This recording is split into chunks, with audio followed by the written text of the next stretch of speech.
So here's the former UFC interim welterweight champion Colby Covington, and whether he's banging on the Brazilians or going at fans on Twitter, there's a lot that encompasses this total package of Colby Covington. He's a hell of a fighter, though. But ultimately, it's about the fighting, and the fighting ability is what has carried Colby to such a great start in his UFC career.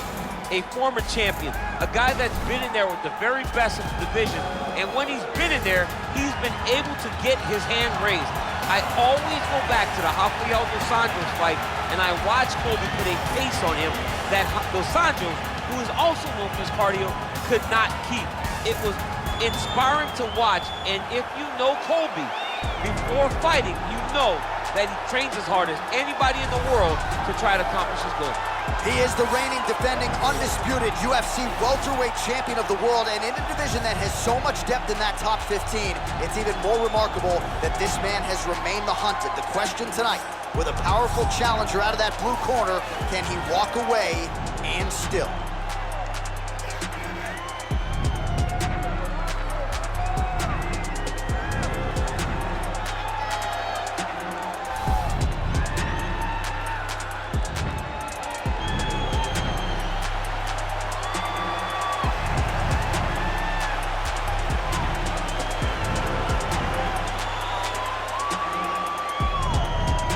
Our tail of the tape for this, our main event of the evening.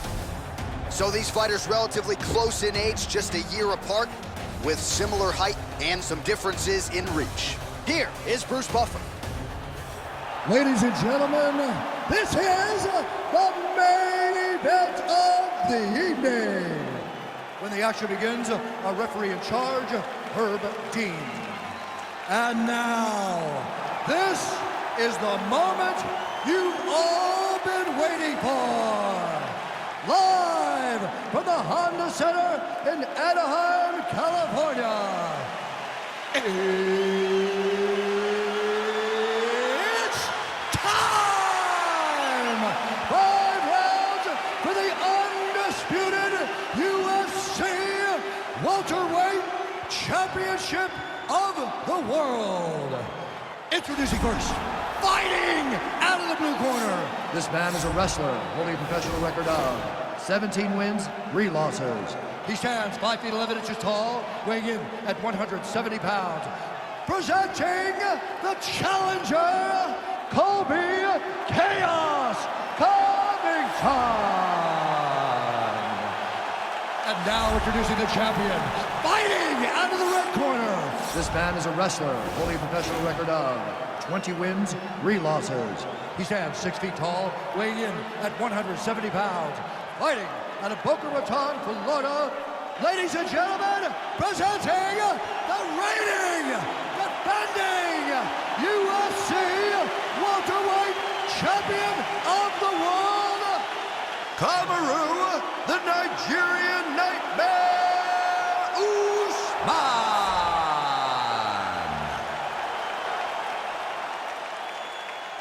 All right, this is for the championship. You've been giving your instructions in the dressing room. Protect yourself at all times. Follow my instructions. We will have a clean fight. Touch gloves, let's make it official.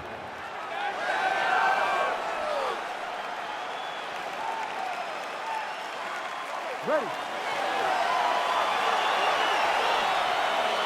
You ready to fight? All right, here we are at Honda Center in Anaheim, California, and every time I walk into this venue, I can't help but think back to UFC 157 in 2013. The night women were finally welcomed inside the octagon, and good to be back here, obviously, at a venue that has a lot of history. A lot of history for sport, but the biggest night in women's mixed martial arts history. Ronda Rousey defended her title against Liz Carmouche. What a fantastic night, and it showed that night that women can headline shows and main event and bring the fans as well as anyone else in mixed martial arts. Oh, good defense here to stay upright after that single leg takedown offering.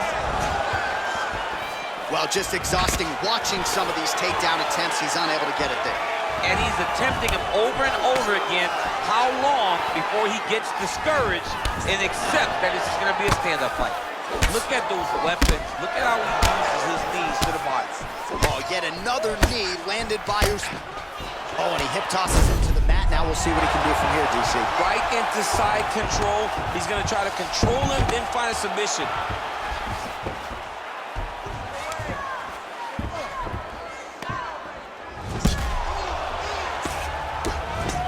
Now he's on top of him looking for the finish.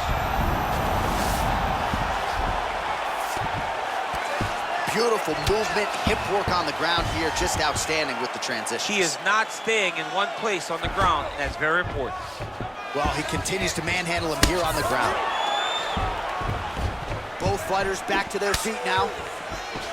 All right, some really grueling work here in the clinch. Both fighters really struggling to gain a dominant position. That happens whenever you understand the position. Both know exactly what they need to do. And when both fighters are trying to do the same thing, it's very, very difficult to get the desired result. Big strike lands. Big strike lands. Now he looks to try to chase down that finish. Oh, really using his reach advantage there as he lands the punch, DC. Oh! So just over 20 total strikes have landed for Kamaru Usman. He's grabbing the back of the head, pulling forward on the head, and then landing those beautiful punches. Really's got his opponent on notice here. And he comes through with a big knee. Oh, landed the left hand there.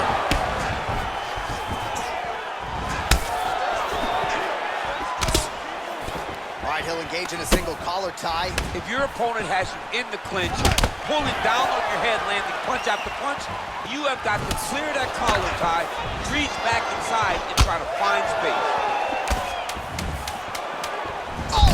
Now he's hurt. That's one of those shots that if you take one of them in the night, that will land right on the spot. Take a seat. Deep breath. Breathe. Okay. Listen, you gotta get that takedown from him. All right, so there's the horn. That means it's the end of the round. And get that man a singlet, man, right? Offensive wrestling on point tonight. That was a tutorial. That was every single takedown you could secure in a fight. He did it all the right way. He's beating his opponent to the finish before he can try to sprawl and respond. He's a step behind. If he's going to stop these takedowns going forward, he needs to react a little quicker. Second round underway. Ooh, head kick lands and he's hurt. Nice jab there. Action there, DC. He is hurt. Massive hook lands, and his opponent seems to be on his way out of the fight.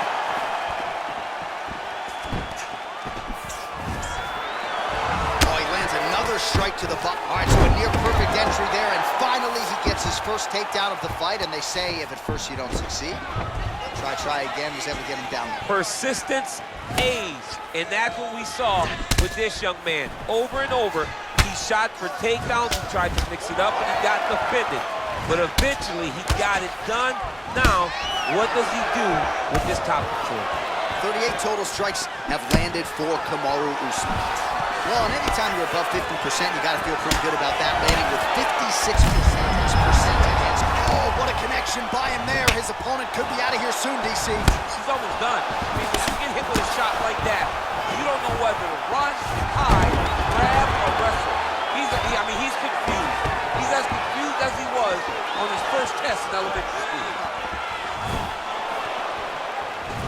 Single collar tie now. He's back to the clinch position. This is where he has done a ton of good work here. Punch. Oh! Dude's hurt. Serve him up. Go get him. Oh, he might be out. Whoa! Oh, man. This ground and pound is good. Probably my favorite striking realm in MMA, and he's as good as it gets. The problem with the opponent is not... That'll do it! That is it! He got him! I should say so. A tremendous kick to end that fight tonight. Caught his opponent flush, full force, full extension, and he had no chance to stay in this fight. Fight was over as soon as that kick made flush contact. All right, DC, no telestrator tonight, but we're going to get you some highlights from this one. This was a fight that had it all, and for my money, his best performance to date. His best performance to date in the biggest moment. In the biggest moments, you got to show up, and that's exactly what he did tonight. He used every bit of his skill to get the job done.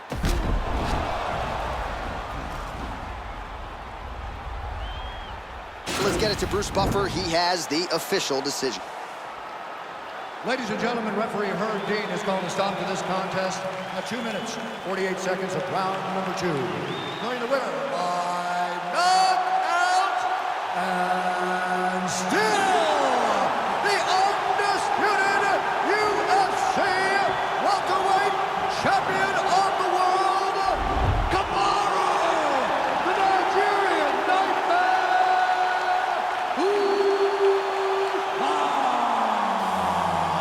So the celebration is officially on. After a successful UFC welterweight title defense here tonight, he will go out the same way he came in as the undisputed UFC welterweight champion. He is your winner by knockout.